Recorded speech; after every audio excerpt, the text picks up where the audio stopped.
Do you want to start something new?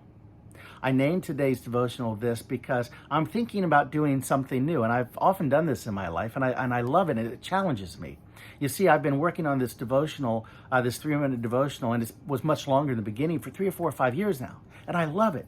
But I'm in my car all the time. I'm listening to podcasts, and I learned so much, and I know they're so popular. I thought, I think I could do a podcast similar to this devotion, a little bit longer, that we talk about things that affect people's faith and their work life and how you can mix those together to glorify God, and hopefully take some questions from many of you on things in your life that you want to know what God thinks about those.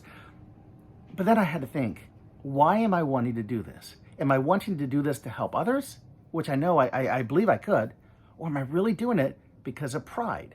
And the reason I say that is that's something that I've struggled with throughout my life. I've had problems with pride. I always want to be seen and recognized. It feels really good. And there's nothing wrong with being told you're doing something well. But when we take that and put that as kind of an idol, something we make more important than God, then that's where the Bible talks a lot about the dangers of pride. I remember when I was a kid and used to play basketball in my driveway, or later on in high school and go to the park, I was always looking around to see if people were watching me, to see if they were seeing me make that 3-point shot, or, I wanted people to see what I was doing good. And so I wasn't doing it about myself as much as I was doing it for others. That's pride. So it's something I had to ask myself. I mean, we see, and there's so many scriptures that talk about pride, but one of my favorites is in the book of James, the half-brother of Jesus. In James 4:6 tells us, but he, God, gives more grace. And therefore, it says, God opposes the proud, but gives grace to the humble. And I don't know about you, but I don't want to be on the side that God is against or opposes. And so I want to encourage you to always look for ways to grow. We should always look for ways to improve and learn something new. And there's ways that we can do that.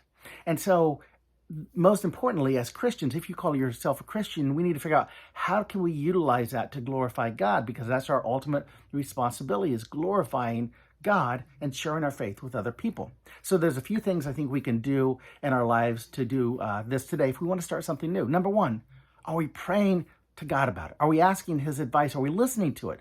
He may lead us in a different direction. Are we willing to listen and say, your will be done, not mine?